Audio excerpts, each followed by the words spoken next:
And welcome to the final Social Security track session of this conference entitled Living Longer, Working Longer, and Social Security. On the subject of living longer, I'm always reminded of being inside the Beltway and talking to all of the power brokers and policymakers and people who are influential on the question of our nation's policies. And I inevitably always run across what I have now come to term the story.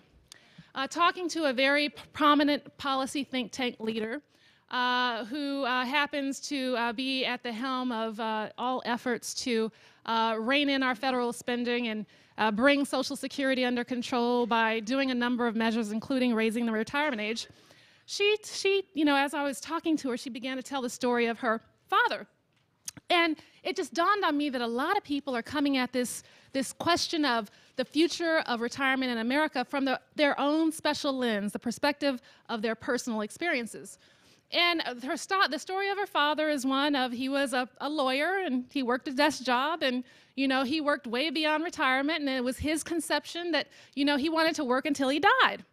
And so she was just like, when I think of that, everybody's living longer, and certainly we need to go ahead and raise the retirement age because this is a reality. And it seems as if she was saying it was a reality for everyone.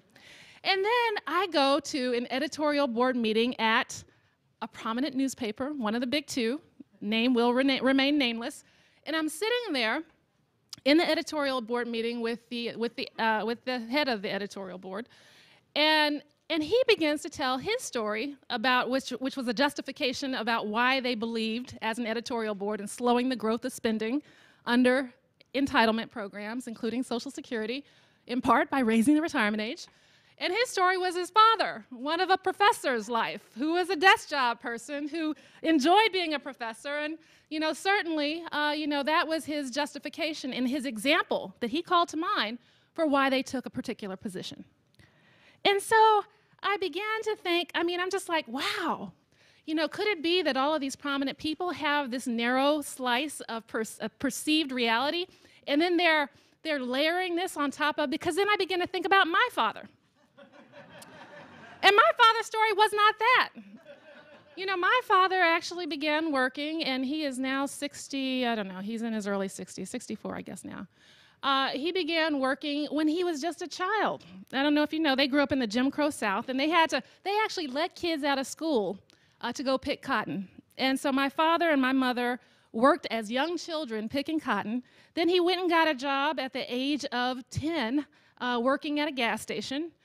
Then he went into the military at the age of 19, stayed in for a 20-year career, actually got out at the age of 40, retired the first time at the age of 40, then started a second career. And so by the time he got to the age of 62, he decided that he has been working his entire life, and he wanted to take retirement. And part of his calculation was one of being physically not well, type 2 diabetic, kidneys actually failing. And so his projection for his life expectancy was one where it was completely rational for him to make the decision to retire at the age of 62. Then I think about my mother, who is in better health than my father, but she was a career civil servant and she hated her job. And her rationale was, I am tired of this job, and I am not trying to work this job for the rest of my life. And so I want to kind of parlay the notion that everyone does not measure their retirement decisions through the rational actor model lens of maximizing income potential. Neither do they just look at it in terms, we have to make the distinguish between those who pursue careers and those who work on jobs, because there's a difference there. And we have to realize that there are other retirement calculations, such as life expectancy, such as hatred of job, such as the desire to pursue other dreams, like pursuing a hobby, traveling, enjoying grandchildren that you never got to enjoy. So we really have to ask ourselves, when we're talking about this issue of raising the retirement age, when we talk about this issue of living longer and Social Security, there are questions that we need to answer and ask. There is also the peril of raising retirement age under Social Security, the peril of assumptions. And so I cannot tell you how many times I have been on Capitol Hill, I've been at the White House, I've been talking to policymakers and think tanks, and inevitably, when they start off with the sentence, people are living longer, so blank. And I have to tell them, I'm sorry to burst your bubble, but the science is actually points out that it's actually not true that all people are living longer. The science actually says that people in the upper half of the income distribution are living longer, but people on the bottom half of the income distribution, their life expectancies have stagnated, and for certain segments of the populations, their life expectancies have actually reversed. And so, for example, just a brief example, a study came out last year showing that over between the years of 1980 and in 2000, the life expectancy for white women who do not have a high school education declined by 5 years. And so with that, there is also the question of shifting Social Security wealth. So when you're talking about who lives long and who doesn't, we have to realize that when we pursue policies that actually look at things like raising the retirement age, we're actually talking about shifting Social Security wealth from those with shorter life expectancies to those with longer life expectancies. And those with shorter life expectancies, there are class dynamics there are racial dynamics there. And so, those with shorter life expectancies tend to be lower income. They tend to be blacker and browner than those with higher life expectancies. And then there's also the question of labor market considerations. Technology is reducing the need for all of us, and we're in the era of globalization where, jobs are no longer contained, of course, within geographical borders. And all of these issues have had an impact on the robust nature or the lack of robust nature of our labor market. And so we have to ask the question, what are we doing about, what are the implications of forcing people to live longer when the need for human labor is certainly in question given the advances in technology. There is the issue of age discrimination, and when I say forcing, it is a force when you actually raise the retirement age for everyone. There's a question of age discrimination. There's a question of crowding out the young in our labor market, and I'm certainly hoping that we can get into these interesting and provocative questions in this conversation today. And I want to challenge our speakers and our audience members to consider this question. When we talk about life expectancy, when we talk about who's living longer, when we talk about working longer, when we talk about raising the retirement age, what is the image of the worker you hold in your mind? Who are we talking about? And who are we leaving out? And with that, I would like to briefly introduce our distinguished panel members. John Shoven is director of the Stanford Institute for Economic Policy Research and professor of economics at Stanford University. Steve Goss is the chief actuary at the Social Security Administration. And Damon Silvers is the director of policy and special counsel for the AFL-CIO. Their full bios can be found in your conference folders, and following their remarks, we will have a spirited discussion, I'm sure, that will engage the audience and the panel members. And with that, I will turn the podium over to John.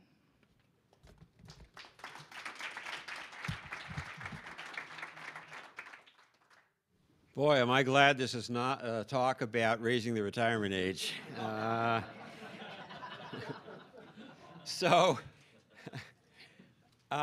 I do want to talk about is a series of papers and a booklet that I have written with my co-author, Sita Slavov, the brains of the outfit. And the booklet is called Efficient Retirement Design. And the subtitle, which tells more than the title, is Combining Private Assets and Social Security to Maximize Retirement Resources. So basically, how should you, in retirement, how should you use your resources, both your private and your entitlement to Social Security? And by the way, the work was supported by Social Security and by the Sloan Foundation. This graph, we'll see later, at this point, it's just supposed to be a piece of art on the cover slide. So all of you know that we've experienced in the last 30, 40 years this massive switch in the private sector between the defined benefit pension and the defined contribution system. And economists have done a lot of research on this new defined contribution system. but almost exclusively they've worked on the accumulation phase. They've worked on such topics as the effect of automatic enrollment, or the effect of automatically increasing benefits, or the effect of employer matching on contributions, or the effect of hardship withdrawals on the balances at retirement. There's been very little discussion of what are you supposed to do with these 401k assets when you retire. How should you spend them? And so that's partly what this is about. Now, given that the title is Efficient Retirement Design, I thought we could start with, well, what is the prevalent retirement design? What do people do when they retire? And this graph kind of shows it pretty simply. What people do is they retire and they start their Social Security immediately. There's very few people who treat retirement and Social Security commencement as two separate decisions. In some sense, it looks like they actually think retirement means starting Social Security, where all of you know that when you retire, you don't have to start Social Security. You can defer the commencement of Social Security for as long as 8 years, but you'll see that very few people defer more than 2 months, the time it takes to get to the Social Security office or get online and start your benefits. So what could people do instead of this? So by the way, once you've done that, once you've started Social Security, the only thing you can possibly do with your 401k assets is kind of fund a supplemental source of income, a second source of income. Maybe you buy an annuity, maybe you don't, but basically the 401k becomes your Social Security supplement. That's not the only thing you could do with your 401k. Another possibility is you could separate your retirement and your Social Security commencement decisions and decide when do I want to retire and when do I want to start my Social Security separately. And that's because Social Security does have actuarial adjustments. They give you more monthly benefits if you start later. So that's why it might make some sense to think about maybe I shouldn't start them immediately. So your defined contribution assets, your 401k assets, could be used to finance the deferral of Social Security instead of financing a supplement to Social Security. So that's the idea. And then the question is that what they should do? Now, this table, and some of you know it in even more detail, basically shows the payoff from waiting for Social Security. And this red row at the bottom is the ages you're deferring from, and the green column on the left side is the age you're deferring to. And those of you who remember AAA maps, there used to be tables like this of how many miles it was from Los Angeles to Las Vegas. So what this says, if you defer from 62 till 70, your monthly benefits go up 76%, plus inflation adjustments. But it also says if you defer for a year, your benefits go up 7 or 8%. If you defer for 2 years, they go up 15 or 16%, and so forth. And it just tells you how much, what the payoff is from waiting in various intervals that you might wait. Now, these payoff structure, they don't change day to day as the markets adjust. These are all out of legislation. And so they may look pretty good compared to markets today. Now, what you do when you defer is you acquire a supplemental annuity, an extra large annuity because you waited. And the value of annuity depends on several things, but very importantly, it depends on life expectancies and interest rates. How many checks am I going to receive and how should I discount them? Well, the remaining life expectancy of people in their 60s has gone up a lot. It's gone up a lot since these rules were set, these terms were set. For instance, the remaining life expectancy of 65-year-old men has gone up 41% since 1961. Why 1961? Well, that's when, for the first time, men could decide when to start collecting Social Security. And in fact, the terms haven't changed much since 1961, but life expectancy is at 41%. So that makes deferring a lot better deal today than it was then. We can talk about whether that's true for everybody. In fact, we will. The second thing is interest rates are like at an all-time low. And so that also makes deferring much more attractive. And this is just a chart of TIPS rates. TIPS rates have fallen through the floor. TIPS rates are negative. Now, if you have a Social Security obligation, if Social Security owes you money, who owes you money? The Treasury Department. It's inflation adjusted. It's a security. It's basically a life annuity, but it's a security. It's a Treasury inflation protected security. I wonder what discount rate you should use to discount your Treasury inflation protected security. How about a tip? So suddenly you're discounting at 0 or negative rates, whereas 2 or 3 years ago you would have been using maybe a 2.5% or 3% rate. So it's really quite different today than it was then. Here's some average life expectancies, and we're going to talk at one point about the distributions of life expectancies. But here's a life expectancy for the average man and woman. And this is for men or women who turned 62 last month. And this is the cohort life table of Social Security. And so you can kind of see what the life expectancies are. But they are cohort life expectancies. These are the intermediate assumptions. Secondly, more important than your individual life expectancies, if you're a couple, is, you know, if you're a married couple, when is the first death likely? When is the second death likely? And how long will the survivor outlast the first to die? So this chart shows that. So for instance, if you have a 64-year-old man, this is the third row, married to a 62-year-old woman, the expected first death is in 16 years, and the expected second death is 27 years for an expected widowhood of 11 years. The survivor, which isn't always the woman, but about 2/3 of the time it is expected to outsurvive the first to die by 11 years. So anyway, this just shows you. So if you're planning for your retirement, you have to plan for that until that second death, which is often almost 30 years. By the way, if you think that it's not the expected second death, but what if you're a little bit lucky, like the 90th percentile lucky? Well, then it's 35 years. So just based on this kind of stuff, if you do the calculation, deferral looks like a good deal for the average single man in average health. Looks like a better deal for the average single woman in average health because women live a little bit longer. Deferring looks like a so-so, not such a great deal, kind of a even, actuarially fair deal for the lower earner, and an extraordinarily good deal for the higher earner in a couple. Why the difference between the higher earner and the lower earner? Well, the higher earner's monthly benefits are going to last for 2 lifetimes, until the second to die. They're going to last for maybe 22 to 25 years, whereas the higher benefits that a lower earner gets by deferring only last till the first to die. Last 10 years less, 10 or 11 years less. So it's not such a great idea, it's not a bad idea, but not a great idea for the lower earner to defer, even at today's interest rates. But the higher earner, it's a very good deal.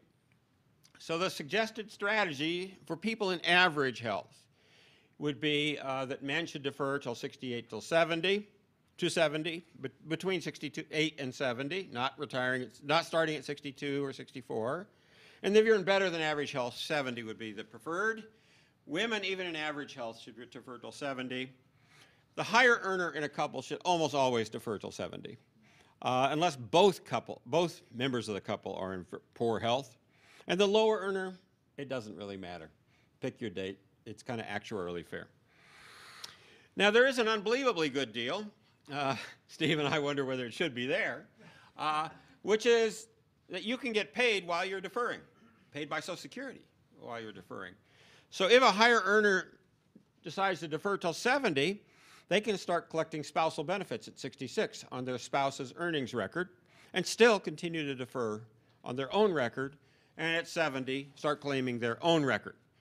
In fact, if we're talking about efficient retirement design, we're talking about getting the most you can with your resources, most couples should pick up the spousal benefit at age 66, even if they want to defer till 70. And some single individuals can also collect spousal benefits while they defer their own benefits. They can collect them on an ex-spouse. That ex-spouse may have died, that ex-spouse may have divorced after 10 years of marriage, so that's another strategy that they should do. How much money is at stake in doing the best thing you can do instead of the traditional start Social Security right away? Well, if you're a fairly low earner, if you've been earning, say, $40,000 a year or $3,400 a month, and you're single and you're a man, you might be able to pick up $40,000, to 60,000 by getting it right. If you're a woman, maybe 60 to 80,000, and if you're a couple, 125 to 175,000 dollars. That's quite a bit of money compared to you've been a $40,000 a year earner. If you're at the AIME max, another 110,000 or above, and you're a couple, the amount at stake to get this right is $200,000 to $275,000. So these are big numbers compared to, say, the average 401k balance. Another thing that isn't well known is, say you didn't know about this deferring Social Security and you've already started your Social Security and you're, say, 66 or 67, you can still stop Social Security, take a pause, and when you resume, you'll get deferral credits, and that is also attractive. Let me go through a case study really quickly. This case study is not chosen because it's weird. It's chosen because it's kind of common. These are two 62-year-olds. They want to retire. They're kind of middle-income folks. The husband has been earning about $55,000 a year. The wife about $42,000 a year. One thing that's kind of odd about them is they have saved a lot. They have $250,000 in 401k money, and they want to try two different strategies. One is do the traditional thing. The other is read the book that Sita Slavov and I put together and do it our way. So let's look. If they do the traditional thing, here's what they get. The purple bars are Social Security. The yellow bars are what they could buy with their $250,000 401k account as an annuity. If they do it our way, which is to start collecting Social Security at 66 for the lower earner and 70 for the higher earner, this is what they get. I went so fast, I don't think you could compare those two. So here I compared them for you. The first 8 years, it was identical. Absolutely identical. It was designed that way. But starting at age 70, you get about $600 a month more. And by age 90, you get $1,450 a month more, as long as they both live. And then the widow gets about 30% more. So that's a lot of difference. So let's add it up. Under the two strategies, you've got exactly the same resources, roughly $250,000 plus you've earned your Social Security. Under the efficient design, you get the same income for the first 8 years. But you get more after age 70, between $579 a month more, climbing to $1,450 a month more at age 90. The widow gets between 20 and 30% more. The children may be better off, and the reason the children are better off is lots of elderly widows become dependent on their children. Less likely if you got 30% more money. So this strategy seems to dominate the common strategy. So here's where, who should defer Social Security? So we actually looked at it by race, income, education. So say you've got a single black male with less than a high school education. That is not, that group does not have the best mortality in the population. The optimal deferral is till 68 for that person. Say you have a single male smoker whose mortality is 2 times the average. So they should defer till 65. Say you've got, well, you can go, we went through all the cases. You've got a single woman smoker, 2 times average mortality. She should defer till 68. So we came up that almost everybody should be doing some deferral. Nobody should be running to Social Security at 62 to start their Social Security. Obviously, if you've got cancer and you're on chemotherapy, don't defer. So how can you finance this deferral? Well, if you got the 401k money, use it to help defer. If you don't, you may have to work longer. But the point is Social Security benefits are much more generous for waiting. And so one way or another, you should wait. And one way to wait is work longer. Another way is to use your money to help to finance the deferral. And let me just point out one last thing, and that is, just repeat, why this is such a good deal today is that these terms are not set in the marketplace. The marketplace is really bad for savers today. Interest rates are terrible. This deal hasn't changed at all. This deal stands out today as an exceptionally good deal, partly because the market has changed and the legislation has not. It's also changed gradually because people are living longer, but some of it's interest rates. Thank you. I'm done.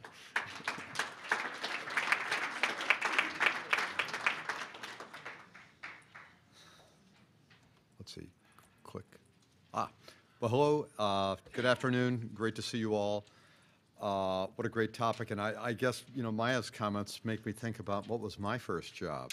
My first job was working at a Whirlpool warehouse with Slim. We were hauling around refrigerators and dishwashers and ranges and stuff. And, I'm not sure now that I'm over 35 that would still be a good gig for me. But, so I'm glad, my parents would go to college and all that kind of crazy stuff. And then you do something else. You get a government job. Yep. What can you say? So that worked out. That worked out better. But there are a lot of folks who are doing that kind of work. Something for us all to keep in mind, as Maya suggested.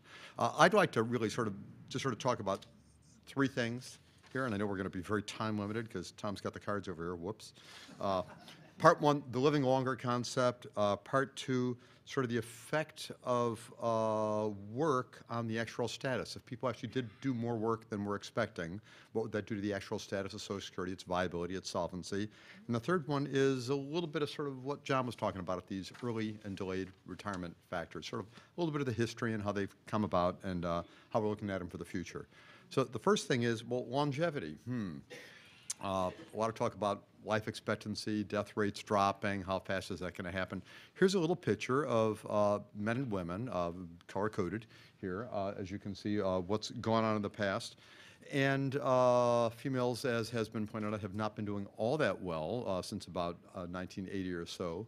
But we're expecting, as always, that we'll move on similar trends for male and female mortality rates in the future, and that life expectancies will be rising. Just to get a little sense, there's a lot of controversy about how fast will death rates drop. These are what we call cohort life expectancies at a given year. A person who's 65, this is how many more years we would expect, given our projections for people at that age, what death rates we think will be for people as they move up in higher ages in the future. The usual statistic for death rates that we look at are what are called period life tables or period life expectancies. That looks at all the death rates within a given year. Why? Because in that year, if it's a historical year, we know what they all are. We can actually measure them. It's a statistic. And just a little hats off to the trustees here, in case you're wondering, do the trustees know anything about projecting? Back in the 1983 trustees report, the life expectancy at birth, not at birth, but at 65, which after all, which is what we pay most attention to, as you would imagine. Life expectancy at 65 was 16.3 years for males and females on a combined basis. And the 83 trustees report, the trustees at the time projected that it would go from 16.3 years up to 18.8 years. 2.5-year increase over 3 decades. I cannot tell you how many demographers said, no, it's going to go up 2 years a decade, et cetera, et cetera. Well, we did miss it. It didn't go up to 18.8 by 2010. It went up to 18.7. So we slightly overestimated, but not by too much, I would suggest. So in the future, you can see what our projections of death rate improvements are and life expectancy. Clearly, the future is really hard to predict, which is why we just project. And might life expectancies be a lot higher than this? Might they be a lot lower? Anything is possible. And Maya's point and everybody's point is that there's a lot of variation amongst folks is really an important one, too, which is why probably the age at which people ought to start taking benefits does vary. And we always suggest that every individual should look at their own particular circumstances and make their decision on that basis. There is not one size fits all, obviously, and I know that John agrees with that. Well, that's life expectancy, and those are sort of what we're expecting, what's happened. But when you're talking about Social Security costs, which that's sort of part of what we're talking about here, obviously, life expectancy does matter. As people are living longer, they're getting benefits for a longer period of time. But the big one, and I know many people here have focused on this for a long, long time, but I just can't resist bringing it up again. The really big, the elephant in the room, so to speak, is what is happening in demographics because of fertility. And the birth rates, if you look historically, okay, we had, the roaring 20s and then the early depression, birth rates dropped, if you look at this little curve here. And then they came back up, and post-World War II, we sort of caught up. But the average through that period, all the way back to the 1800s, was about 3 kids per woman, especially if you look at what matters from the point of view of the financing of our program, how many children are born and survive to adulthood, which we've got on the solid line here, survive to at least age 10. And that's been something like 3 kids per one. But after the baby boom, which is called baby boom, why? Because high birth rates didn't continue. We had a big drop off in birth rates. So the last ones in line that had a lot of babies, we called their kids the baby boom, and the next generation after that were born of 2 children per woman, which has been essentially 1975 and ever since, and it's stabilized there, and we're projecting it'll stay there. This really changes everything fundamentally, and this is the big driver to the change in the cost of Social Security and Medicare, and quite frankly, pretty much everything that is involved with anything that has to do with retirees going into the future. But so we're facing with this, but when we look at really the cost of this program, it's not just fertility, it's not just longevity. One of the things people oftentimes look at is on our pay-as-you-go finance system, where it's the workers of the day that are paying payroll taxes towards the beneficiaries of the day. We oftentimes look at this little curve, which is in the red on the bottom, the so-called age of dependency ratio. It's a ratio of the number of folks who are 65 and older, kind of representing the beneficiaries, to the number of people who are 20 to 64, kind of representing the working ages. And we can see that this ratio was remarkably stable at about 0.2, going back, this is for the population as a whole, back from 1975 out to about 2010, just remarkable. And then along comes the baby boom coming. And remember, it's not just because the baby boom is retiring, it's because the generations after were born of only 2 kids per one on average. So we all of a sudden have this big jump up in the age of dependency ratio, and it almost doubles. It roughly doubles over about a 20-year period, but then stabilizes because we're not projecting the birth rates are going to drop from 2 kids per woman down to 1 kid per woman like Japan and Korea. So we're projecting we're at least going to stay at 2. Let's keep our fingers crossed on that one. So we'll stabilize at about a double age of dependency ratio. However, in terms of societal costs for what we might call dependents, is it quite that bad? If we look at everything, state and local taxes, what we all paid out of pocket for our children, you might want to look at the blue curve, which is what we call the total dependency ratio. That's the number of folks 65 and older plus kids divided by the working age. Because after all, the working age are paying not only for themselves, but both of these groups, the old ones and the young ones. And that doesn't increase as much. That total dependency ratio increases with the retirement of the baby boom only by about 20%. So it's not quite as bad. And now part of the reason it only goes up by 20% is because, yes, there are a lot more aged folks that are going to be in the dependent category, but there are actually fewer kids. So there's a little bit of a trade-off there. What does this all mean for Social Security and our finances? Everybody knows that our cost as a percent of payroll is rising and will continue to be rising for a while yet as the boomers retire, and they're followed by the smaller relative cohorts of people in the working ages because of the lower birth rates. And you can see our solid blue line running out here. This is what we are projecting that we will be able to pay because the trust fund reserves allow us to pay it, whether you believe they exist or not. The trust fund reserves historically have been available. The Treasury has made good on those. Those really are the promises, and those are liabilities in the general fund of the Treasury. The $2.7 trillion will be there in addition to the taxes we expect to collect between now and 2033 to be able to pay all the scheduled benefits. But then come 2033, if Congress does absolutely nothing, inconceivable, but if they did absolutely nothing, we'll hit a point where we only have the money coming in from just taxes, 75 cents for every dollar of scheduled benefits, and then whoever's commissioner then has a heck of a decision. Well, actually not, because the Congress, we know, will do something they always have in the past. We could show the historical trends where we've approached trust fund reserve depletion, and the Congress always steps in at the last minute, which, by the way, is, I would argue, probably the strongest reason to say that the trust funds are real, because something is real if it has consequence. And when the trust funds approach depletion, if that has every single time so far, and we can't imagine otherwise for the future, it actually results in the Congress really acting. That's pretty real, getting Congress to act. So we expect that that'll certainly be the case in the future.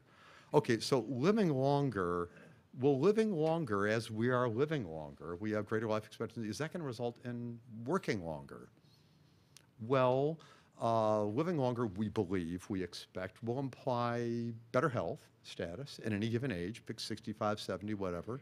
If people are living longer in general, we're hopeful and expecting that on average people will be a little bit healthier.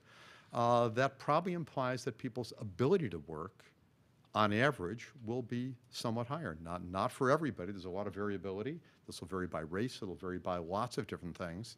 But on average, and we have variation now, we're going to have variation always in the future, but the ability to work longer will increase somewhat if we are living longer and we have greater health. Also, with the increased life expectancy, there should be an increased need and desire for people to save more. $250,000, John, if only. For everybody who made $50,000, that would be really good. But in the future, maybe people will understand that they should be needing to and wanting to save more. But if they don't, they will certainly understand that they're going to need to work longer if they can. Well, I just want to mention, I'm not going to go into detail about how we make our projections. Many, many years ago, we instituted a mechanism by which we extrapolate that as we are living longer, we assume that we will have some increase in labor force participation rates by people at any given age above age 45, with a little bit greater likelihood that people in the labor force as people are living longer, for just these reasons stated above. Well, what's the result of that? You can see what's happened at age 62 for men and women, at age 72 for men and women in terms of the actual percentage that are working. Big drops in those back to the mid-90s, but we've had some rises since, and we project, because of longevity and a host of other factors, that we'll have a little bit of an increase going into the future. 5 minutes, okay. We're going to have some increase in the future in the percentage of people that will be working at these ages. Not dramatic, but some. A little bit longer term perspective, one of the really interesting things in this is the closure between males and females. If you go back to 1950, 1950 is kind of important for the next slide, so to keep this in mind. The difference between men and women work rates, being in the labor force and working, was huge difference. That gap has just closed tremendously. Well, we did a little work for the Senate Finance Committee back in, I guess it was 2009 or 10, and we gave some examples of what if people really did work longer? How much would that help the finances of Social Security? Scenario one, let's assume everybody 65, 62 and over works with 10% greater likelihood. We have a 10% kick up. If we had a 10% labor force participation rate, it's going to go to 11. So we just increase everything by 10%. That would result in about a 1.3% increase in the total number of people working in the country. Now, this is assuming they want to work and they're at the jobs. So we have 1.3% more people working. Kind of an important assumption. So, and that would fix 0.09% of our 2.67%, actual deficit, 4% of the long debt. So that it's something, but it's not huge. If you go down to scenario 3, this is one that Finance Committee suggested we sort of take a peek at. What if we were to go back to the 1950 mail rates for the 1950 mail rates and apply those to everybody going to the future? Now, if you go back to the 1950 mail rates, you can see where they are. At 16 to 44, they were way up above where they are now, hugely above where females were and are. And similarly, at older ages, 65 plus, the rates were and still are much lower. But male rates at relatively young ages, even if we did that, we'd have a 13.5% increase in the number of people in the labor force, maybe probably in the working age too. And if we did have all that, we'd still have a 0.78% of payroll improvement in the 2.67% shortfall that we have, solving a little less than a third of it. So that's something, so further work is not really going to necessarily do the whole job. It could result in more job. However, let me just throw out these caveats. Working longer is something that could indeed potentially improve Social Security status, but how? If we have working longer and have people starting their benefits at a higher age because they are able to, want to, can, and have the jobs available to work longer, those are the ifs, those are the conditions. If all that happens, and they then desire to and can and do start their benefits at a higher age, that would create an environment where if you raise the normal retirement age, you would both, in that environment, you would both improve Social Security financing and you would not lower people's monthly benefits. Why? Because if they start a year later and you cut the benefits by 6.7%, then those two offset each other. They'd still have the same monthly benefit starting a year later, and you'd raise the normal retirement age so it'd be even. But the real deal here is that neither just increasing the NRA nor people working longer accomplishes both of these objectives. If people just work longer, as everybody has stated, they get a higher percentage of PI and they get the same lifetime benefits, so it doesn't save anything for Social Security. If we just raise the retirement age and they don't work longer, we save money for Social Security, but then people get a lower monthly benefit. So to get both of those, you've got to find a mechanism through which what? We really increase the supply of labor, yes, but increase the jobs that really will be looking for folks who are older, using their skills and abilities to be able to continue on working into the distant future at the higher ages. That's what we're going to need to have. Unemployment rates aren't quite down where we want them yet, but and interest rates are down lower than we expect. Everything is temporary. So on that, Let me just go if I have, do I have even a minute or? Okay, 30 seconds. So I didn't think I'd have much time to sort of go into what John was talking about. But let me just mention back the genesis really of the reductions and the delayed retirement credits that we have now were some work we did back for the National Commission on Social Security, not the Greenspan one, but the one before that, back in 1979, where we developed some actuarial factors. And you can see if you look at your handout later, the dark red or maroon or whatever it is over on the right side. Actually, that's, I think, the Baltimore Ravens color, something like purple there on the right-hand side.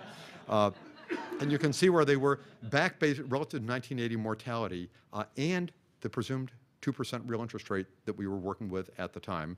They were looking pretty reasonable compared to what we ended up with ultimate present law and pretty close to also what we were actually experiencing with 1980 mortality.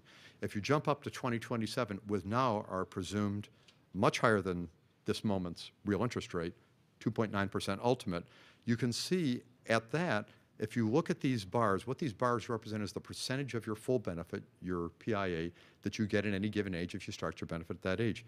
You can see by 2027, we're expecting, because of mortality, even with this interest rate, that the benefit offered will be lower than would be actuarial, which means, John's right, if your average life expectancy and you're expecting 2.9%, you should probably defer, if both of those are true. If you're working on a 2.4% real interest rate, not as low as John is saying we're at this moment, but hey, interest rates change. Wait a year, and it's everything will be different. That's always the case. So if we take a 2.4% real interest rate, it's a little bit more accentuated that it's looking like a bad deal with our current factors. The key on these is that when these factors were developed for the 1983 amendments, we actually told people in the Congress at the time that no set of factors is going to be right or perfect forever. Interest rates, who knows about those, but we know that longevity will increase, so the factors really should be getting smaller in magnitude over time. They said, too complicated, no way we can solve that, we can get it through Congress, come back to us in 20 or 30 years and tell us when it's off. Well, we're moving in that direction for average life expectancy, but remember what this means is for people who have lesser life expectancy, the reductions are actually not as large as they arguably ought to be. And for people who have greater life expectancy, they're sort of too large. So women really should all be deferring because women have greater life expectancy than men. In a sense, then, the factors that we have, because it's one size fits all, really are a little bit of sort of a smoothing thing across people of different classes, race, ethnicity, and life expectancies.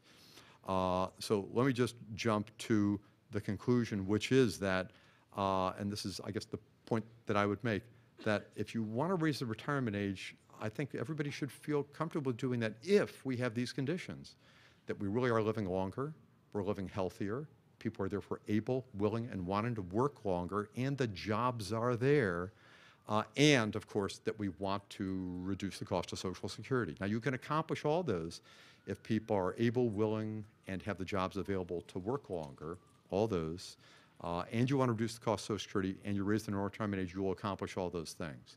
So really, again, this gets back to the question of what are your goals? Each and every person here, I'm sure, will think of that, and we'll have to make decisions on that. But the bottom bullet here is 565 people. They're the ones who will make the decisions, and hopefully with the help of the input of everybody in this room. Thanks.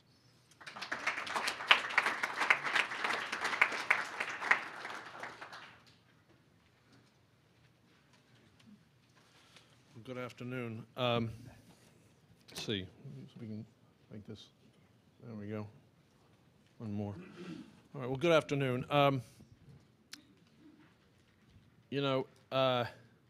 took I took finance a long time ago with some very smart people.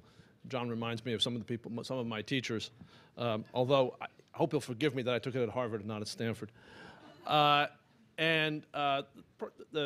person who taught me finance and taught me a real appreciation for interest rate arbitrage, which is essentially what John has presented to you on and what Steve was commenting on in a way, tried to impress upon us that in finance you really can't answer any question until you understand constraints, meaning do you actually have any capital? Can you get some? And what can you afford to lose?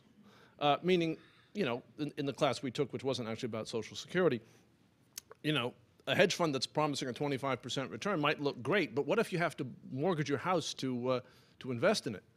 That might not be a good idea because you can't afford to lose that money and not and have to have your house foreclosed on.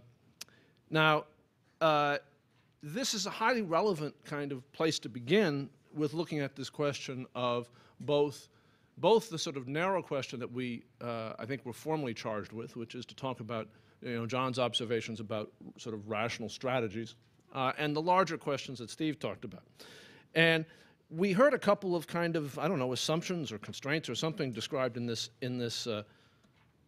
discussion so far. One of them is the notion that the typical household has $257,000 in retirement savings.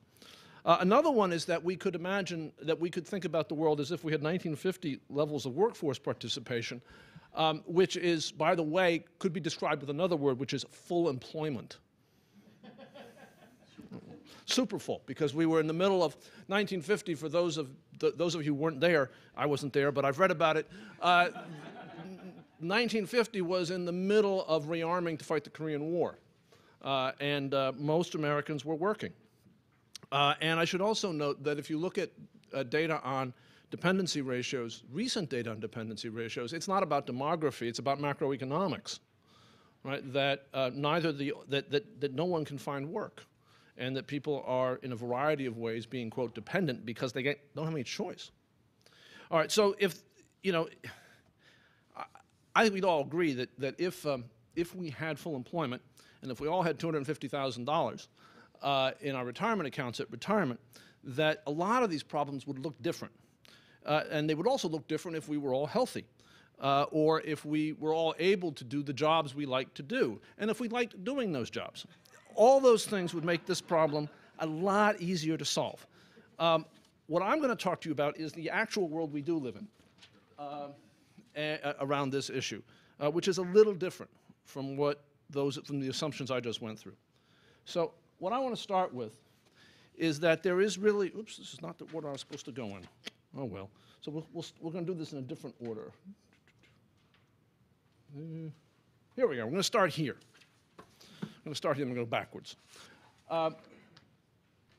Bizarrely enough, for a society whose GDP and whose GDP per capita has grown dramatically over the last 30 years, the actual retirement security of America's population has fallen substantially since the 1983 Social Security settlement. So that, according to the Center for Retirement Research, in 1983, 31% of households in the United States were at risk of not being able to maintain their standard of living in retirement. And today, it is 53%. Right? Now, that is a dramatic indictment of our society, given the fact that we are not a poorer society than we were in 1983. In fact, we are a vastly richer one. Now, why has this happened? Well, let's start with this. Right, that essentially, in reality, the second leg of retirement security, what used to be called, what was often called, and may still be called on the DOL website, the pension leg, has collapsed. That was referred to as the shift from DB to DC plans. So that back in 1983, close to half the workforce in the private sector, around 40%, had a defined benefit pension plan. And today, that number is around 14%, and the net coverage hasn't changed at all, right? So that effectively, the DC revolution has not produced increased retirement plan coverage at all. It's just hollowed out the coverage we used to have. Now, what kind of assets are in the DC plans? These graphs show what I mean by hollowing out. And we could go through it all, but in the interest of time, I'll just point out the best number. The best number on this chart is that the typical household, age 55, with income earners age 55 to 64, the median value of their retirement accounts is $100,000. Right? Those are people who were facing the decision that John described. And that's the median value. Okay? Now, What else is going on? And that's just not enough money to play the game. And think particularly, though, about the fact that it's the median. Half the population is less. And I believe the curve falls off rather steeply. Now,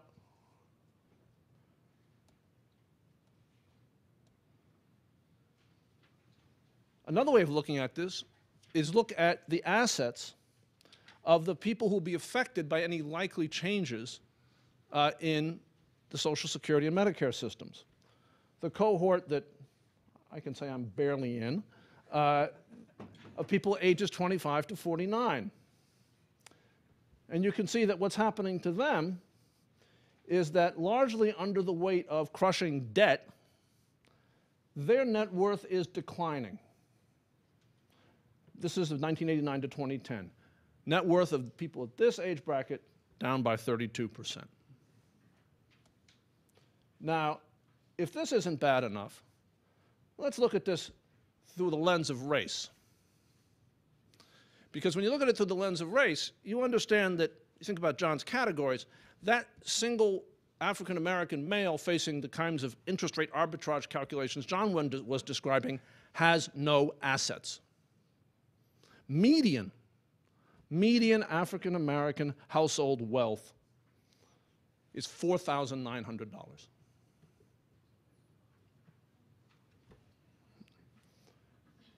Now, and by the way, you can see that white households have median household net worth that looks kind of similar to the median 401k number. What lies behind all of this? Back to the first slide. Something that's deeply tied in with the full employment question and with the world as it was in 1950, which is that in 1950, Americans lived in a society where wages were rising, and rising rather rapidly in conjunction with productivity. And that everything I just showed you before is the consequences of the fact that we've had stagnant wages in this country for a generation, even as our productivity, the wealth-creating capacity of our society, keeps rising. Now, this, by the way, this is a slide that I first saw in that same finance class at Harvard Business School, where it was used with the lights off and the doors shut to try to explain why it was that the stock market was rising so fast. And no financial model could really accurately explain why the stock market was valued so much as it was in 1995. And the professor says, well, maybe it's because we're capturing all these people's wages. And if you think about the fact that Social Security's financial base is entirely wages and not returns on capital, it tells you something about why we might have a funding problem in Social Security. Now, hopefully we're now in order, but let's see. All right, now, these trends have implications for life expectancy. One of the things that's really striking about life expectancy, the president of the AFL-CIO makes this point, I think, every day nowadays. He made it earlier today when I was with him at another meeting, is that not everybody's life expectancy is rising. Now, if you take the roughest cut, which is divide the country in half, you can see that both halves of the population's life expectancy is rising, but the top half is rising much faster than the bottom half. Right? It looks kind of, when you think about increasing retirement age and that kind of thing, it looks really different depending on which line you're looking at. But it's sort of worse than that, because for some people it's falling. Right? The blue line there is people with less than a high school education. And here in the richest country on earth, at its richest moment, in the history of the world, these folks' life expectancy is falling. And as you can see, and this is for white men who have only had a high school education. And as you can see, it's a very different world: high school and less than high school, and college and graduate school education. And the same thing is true for white women. Now, it's a very interesting point, the point that Steve made, which is we expect that life expectancy is going to grow for the entirety of our population. And it has, taken as a whole, over the last, since 1960. But I'll tell you something that makes me wonder about whether we can be really confident that that's going to be true, which is that wage stagnation, the graph I showed you before, began at the low end of the income scale and the low end of the education scale. But today, and I don't have the slide for that because it just dawned on me as I was listening, today wage stagnation basically has hit the entire income scale other than about the top 10%, including typical college graduates. And if we understand falling life expectancy in this country and in other countries where this has happened, right, like the former Soviet Union, if we understand falling life expectancy as a function of wage stagnation and of falling living standards, right, we can probably expect to see potentially the impact of wage stagnation moving up the income and education scale on life expectancy. Also, of course, rising life expectancy in the United States over the last generation has a great deal to do with access to health care on the part of the old. And if we set ourselves on a path of restricting that, I think we can assume that life expectancy will be affected. And perhaps some people see that all as being a good thing in a kind of Jonathan Swiftian sort of way. Now, here we see the same issue here, that life expectancy varies basically by education across all the major racial groups in our society. And it's particularly dramatic here, the difference between black men and white men in terms of life expectancy. Now we get to the question of who actually is taking early retirement and why. Now, as you can see, not surprisingly, if you listen to Maya's introduction, not surprisingly, those of our parents who have college-plus educations and are far more likely to have been working as college professors or government employees than to be pushing around refrigerators in a warehouse tend to postpone. A lot of us like our jobs and are quite physically capable of continuing to do them. But as you go down the educational chain, the ratio changes. And it's not just because people like or dislike their jobs or have or don't have assets. It's because health deteriorates, and because the kinds of jobs people do are much more require good health to do them. I was recently talking to somebody my age who spent the first 15 years of his working life in an auto plant. And he said, you know, when I was a young man in the auto plant, the older workers would say to me, listen, you know, you can stay in this plant, and you know, you can stay in this plant until you're 60, but you're going to pay for it in your life. You're going to be trading your health, right? The job that makes you tired at 35 will kill you at 55.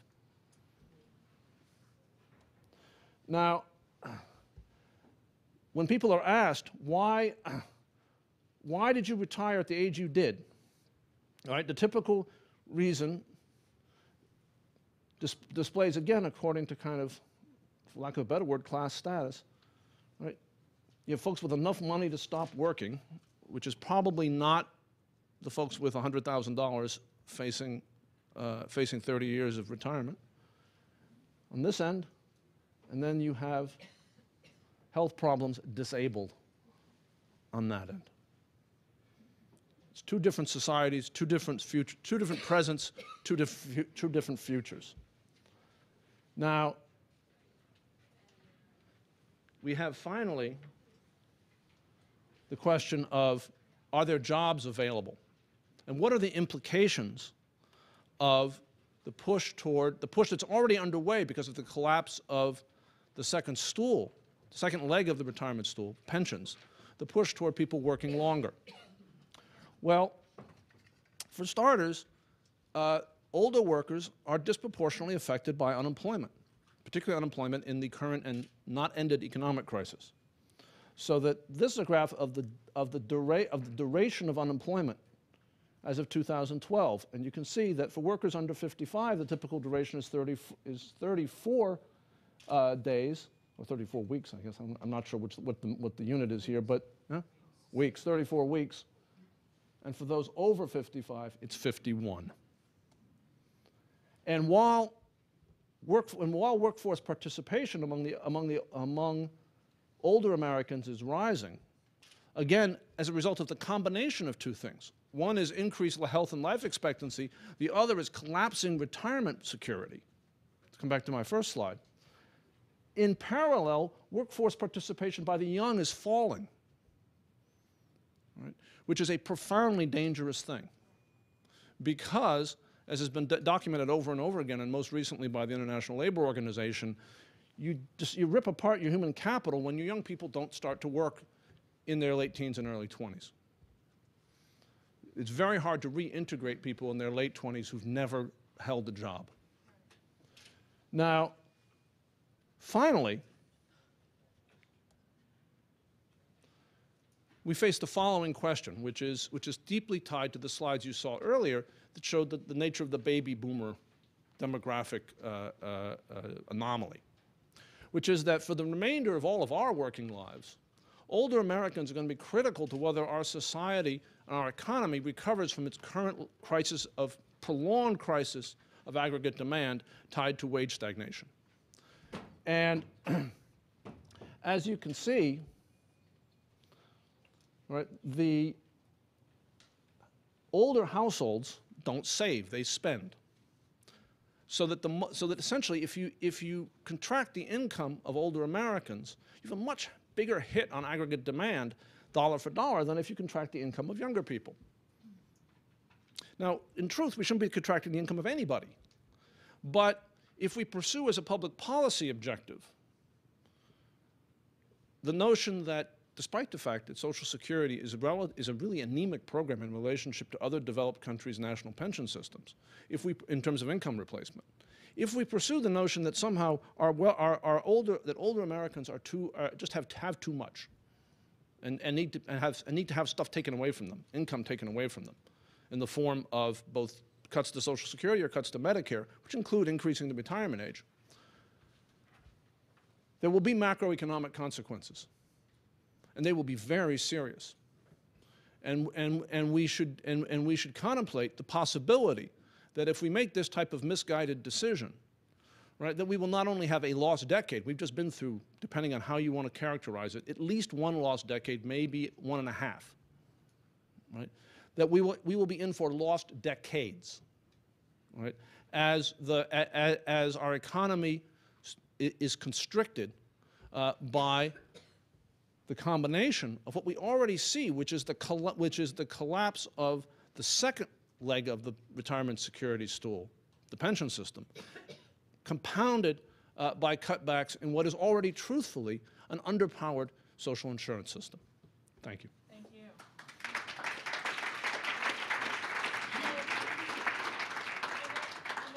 On a very profound note, I would like to, that we already have a request for a rebuttal from John. John, if you could make it short, we do want to engage the audience. Sure. So I just wanted to be clear. Let's say you have a person who wants to retire at 63, who has retirement savings of $15,000. So what should they do with their $15,000?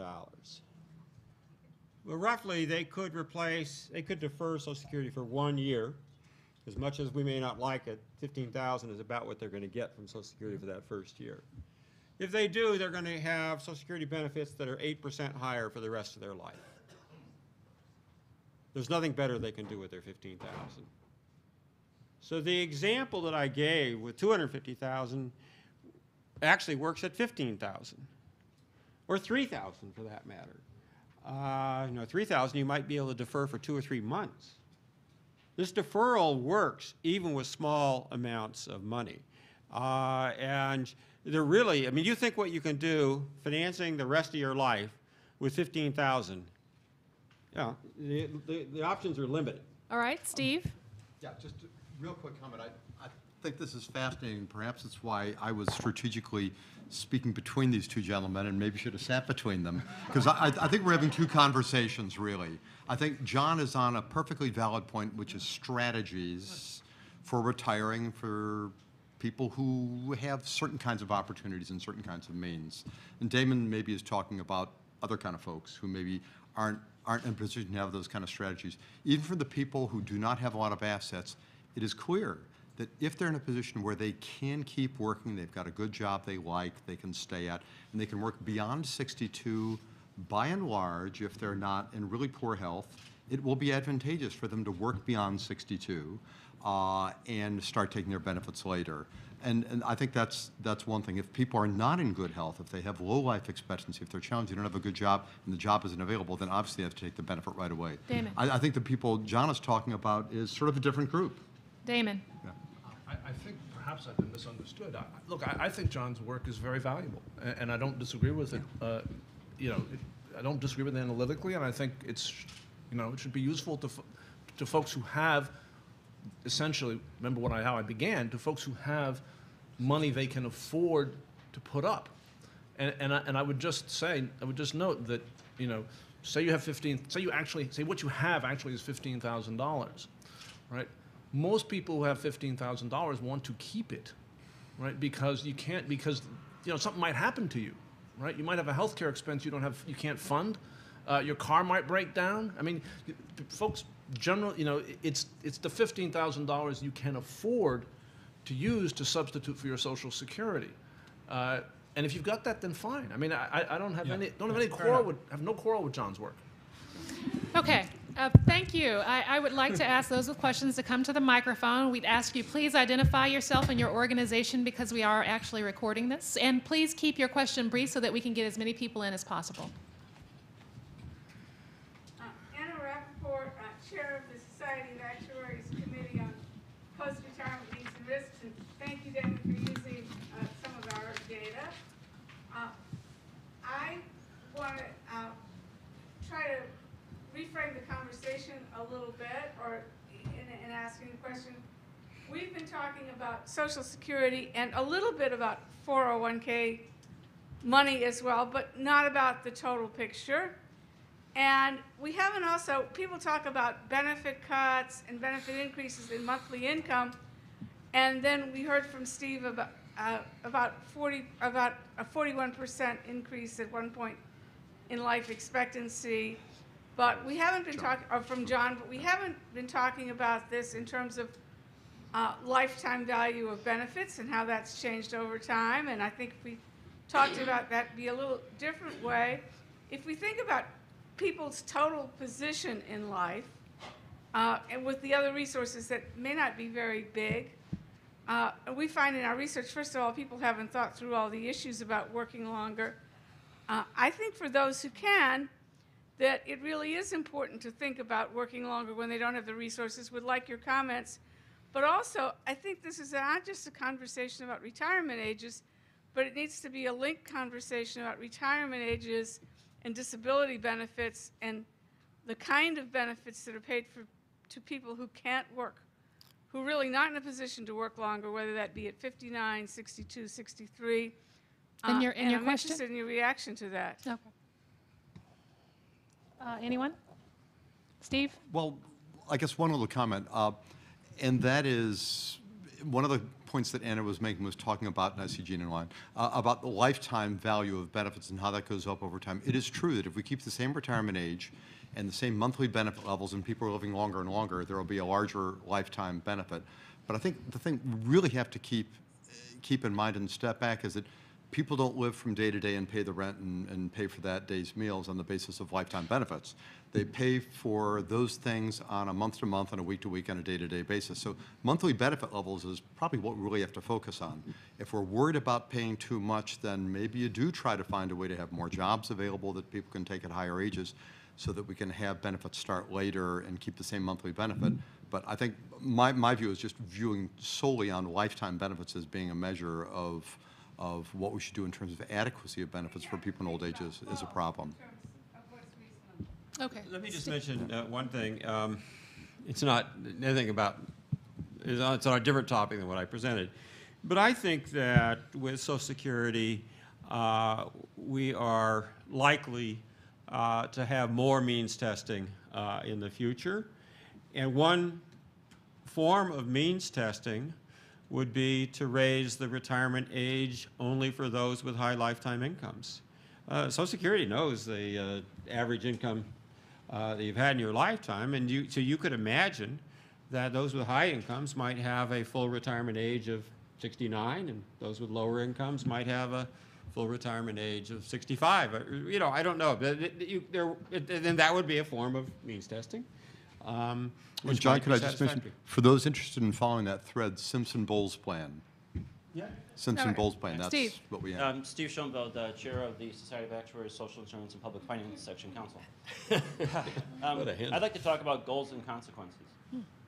In any kind of social insurance or private insurance program, beyond welfare programs, there are goals for the program as well as consequences of things and metrics you would put behind there. Sustainably solvent is a goal of the Social Security system. It's a goal of most private insurance schemes as well. Affordability, so that people actually will participate. Comprehensiveness of benefits is there, as well as efficient use of funds, and finally, equitable type situations, especially in private insurance. You don't want to charge one cohort more than another because you'll get some anti-selection there. So I wonder if there are indeed goals. And Steve, when you get questions from the Hill, do you get to speak to those goals, and are there metrics around that? Maya, you've got a great metric. We should be following the percent of people that hate their jobs and want to retire. A couple of sessions we had earlier today were the poverty index. So if you change the normal retirement age, what's the projected level of poverty of the elderly over the next 50 years? We've got the data. We're smart enough we can come up with that. Another one would be a risk index.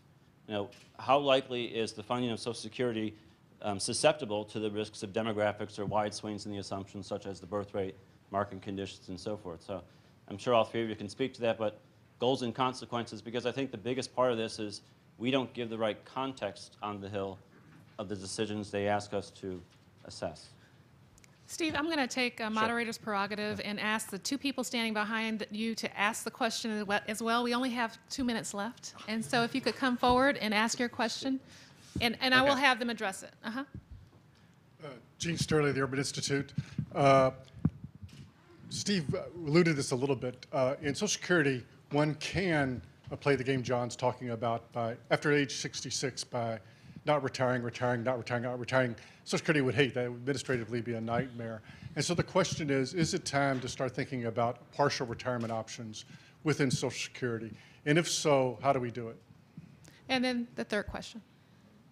My name is Sharon Lacey. I am a financial planner. And for those of you who work in government, if you think that you're not trusted, you have nothing on financial planners. Financial planners are not trusted. And that is in preface to saying that I've written a tool. If you want to look at what John's research reflects, I've written a tool that actually shows optimizing Social Security benefits, and it's completely free, and I do not get even your email address. There's no information that I gather from that. And if you're interested in seeing that tool, just let me know. Okay. So first question was Steve's, and he was talking about goals and consequences. Okay, I think one of the points Steve was making was about uncertainty in the future. I would commend Steve and others, if they want to take a peek at Appendix E of the recent trustees reports, which has stochastic projections, and the associated actuarial study that's available on the web, authored by Alice Wade and others in our office, which shows stochastic projections of individual parameters, individual assumptions. We also have sensitivity analysis within the trustees report. As far as goals and objectives, we really have to, from the point of view of actuaries, have to leave that to the level of policymakers deciding what mix of benefits they want to provide for the American people and revenues they want to find to be able to pay for those. The truest objective probably is to make sure that those meet in the middle somehow. We're not quite getting there in a lot of places. Social Security is actually way closer to having those meet in the middle right now than the rest of federal functions. But having those meet in the middle is really important, and that's their job and our job to sort of help them with it. One goal should be to clarify what the structure of Social Security is going to be beyond 2033. I mean, you're a financial planner and you're advising somebody who's 50. They're going to be 70 in 2033 when the trust fund supposedly is projected to run out. And we know something's going to change, but we don't know what. So it's kind of hard to do a financial plan when you don't know what Social Security is going to look like. Can I Briefly, and then we'll get to Gene Sterley's question. look? I think that there are answers to the questions of what are the purposes of Social Security. Those answers, I think, I can't quote them, but I think they were laid out by Francis Perkins and Franklin Roosevelt when the program was established. And I think the best way to understand the metrics that might be relevant to those purposes are things like the poverty rate among the elderly, the overall health of the way Social Security interacts with things like aggregate demand and levels of employment, and the issue of the issue of sort of social decency in our society. Right? By social decency, I mean the extent to which we have people in our society who suffer needlessly, and I think those are the purposes of Social Security. I think there are relatively easy metrics to address them. I can't resist, though, observing that although I said I think John's work is very useful, it's very dependent upon analyses of interest rates, as John said in his presentation. Both the fact that real interest rates are very low right now. Right, and as people I think should understand, Social Security is an extremely long-term financial contract of a sort. It's a contract of a very peculiar sort. It's very, very long-term, and it's not surprising that at a period of very low interest rates, it'd be possible to arbitrage that system against current interest rates. I also think that John might want to rethink his question of using the risk-free rate in light of John's comment that suggests that John's not completely sure in his own mind that the benefits are going to get paid. Because if that's the case, right, then you can't use the risk-free rate. Respond to that. All right, I'm sorry, but any one person I actually believe the take benefits are going to be paid, but John seems maybe doesn't. any one person want to take on Gene's question? Which was, repeat? Actually, John, I'm sorry. I mean, Gene, I'm so Gene. sorry. The Partial retirement. partial retirement. Oh, partial retirement, I would again commend you to the Simpson-Bowles Commission. In addition to having a gradient about what the retirement age would be based on your lifetime earnings, they also would offer an option for people whose earliest eligibility age would rise above 62 to allow them to take up to half of the potential benefit as early as 62. So this is not the be-all and end-all and the only possibility, but it's at least one thought. Let me answer the question that he raised. I think, and I think those of you in the room would probably agree, that the benefits for people 55 and over or 60 and over are not likely to be changed, both politically, and I don't think there's as much need to change them. But if I was, the strategy that we're laying out is for people currently facing retirement. Now, if you ask me if a 40-year-old or 35-year-old said, you know, what should I save and what can I count on from Social Security, I'd say, I just don't know. So I do think there's lots of uncertainty about what Social Security will be for your children or grandchildren, looking around the room. But I don't think there's much uncertainty about what it'll be for me or my colleagues that are in retirement age. All right, so last point. One little bitty comment about the uncertainty. On the one hand, we have that the program is going to be bankrupt in 2033, which actually means if the Congress does nothing at all and our projections turn out, we'll still have 75 cents for every dollar of scheduled benefits. That's a long way from nothing. On the other hand, we have the budget scoring convention of CBO. Every time you see the debt blowing up to oblivion, that's because they assume that when the law says we can't pay full benefits, we'll pay them anyway. So that's what budget scoring convention is. So those are two different views of the world. The real world is, if you look at historically what's happened, every time the trust funds have run into issues like this, there's a compromise. It's usually half more revenue, half reduction in benefit. So will we have 25% less than scheduled? Maybe we'll have 10% less than scheduled, or somewhere between 0 and 25% reduction. That's probably, you know, and if I were John and I were advising people on planning, I would say it's not going to be nothing. It may not be everything, but it's going to be probably closer to what's scheduled than it is to 0. And Sharon, I apologize, we did not get to your question, but I want to remind all the audience members to please fill out the blue evaluation form in your folders, and please join me in thanking our panelists for this exciting conversation.